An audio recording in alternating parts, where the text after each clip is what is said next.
In July of 2003, a 17-year-old boy took two belts and tied them together. He wrapped one end around his neck and the other end around his bedroom door and hung himself.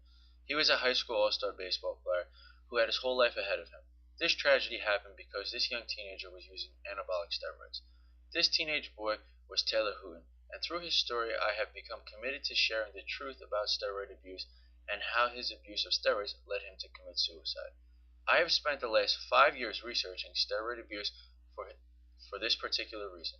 Everyone should be aware of the side effects associated with steroid abuse. I will now demonstrate through statistics and research that the use of steroids can have a deadly effect. Steroid abuse is caused in part because people want to be bigger and stronger. They are under the assumption that they will perform better if they use steroids. Professional athletes contribute to the attitudes of teen athletes mainly because our youngsters idolize them. As stated in the Steroids and Major League Baseball report from 2002, fans enjoyed the jump-off in offensive statistics when Mark McGwire and Sammy Sosa both raced for Roger Maris's title. This report showed that more than 5% of Major League Baseball players tested positive for steroids. Another study, monitoring the future, also from 2002, revealed that steroid abuse among 8th, ninth, 10th, and 12th graders had increased significantly over a 1 year period. According to the survey, PrEP drug test not imminent from 2007, parents and coaches can contribute to teenage steroid abuse. This survey showed that 66% of students claim their coaches or parents were their source of obtaining steroids. Yet another survey shows that coaches and parents do supply their children with steroids. Coaches and parents want these teens to perform beyond reality, leaving them with the impression that they should do whatever it takes to succeed, and that means even using steroids. Take a look at the PowerPoint slide over my right. These are important statistics every parent and coach should be aware of. 12th grade students use steroids twice as much as 8th grade students. 46.1% of 12th grade students claim it was fairly easy to obtain steroids. Listed on the next slide are serious side effects of steroid abuse: infertility, stroke, heart attack, liver cancer, suicidal behavior, and yes, even death.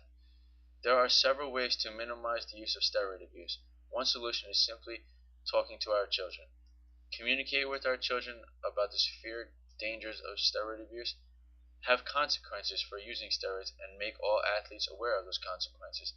Education can be a key factor. Have coaches educate teens by showing them movies and dealing with steroid abuse. Show teens alternate ways of building body mass, strength, and training and nutrition. Probably the best solution to steroid abuse, besides awareness, is a contract and testing. Schools should have all the athletes sign contracts that they will not use steroids, and that doing so will be considered a direct violation of rules and cause of termination. Schools and parents should have their children tested for steroid abuse. However, before we can educate and communicate to our children the danger of steroid abuse, we as parents and coaches need to educate ourselves. We can do that by video presentations, live seminars, radio and television ads, and workshops. we did try When did trying our hardest and doing our best stop being enough? When were hardworking achievements replaced by an easy fix of steroids? When did our achievements become more important than the lives of our children? I hope that by explaining these statistics that I have shown you today, as well as the reality of health issues and death-related steroid abuse, we as mentors for our children stand up and fight for their lives. Know the facts and become aware. Communicate these dangers of steroid abuse to all children. Doing so can prevent more of our children from severe health issues and death. After all, this isn't why we are here today. Thank you.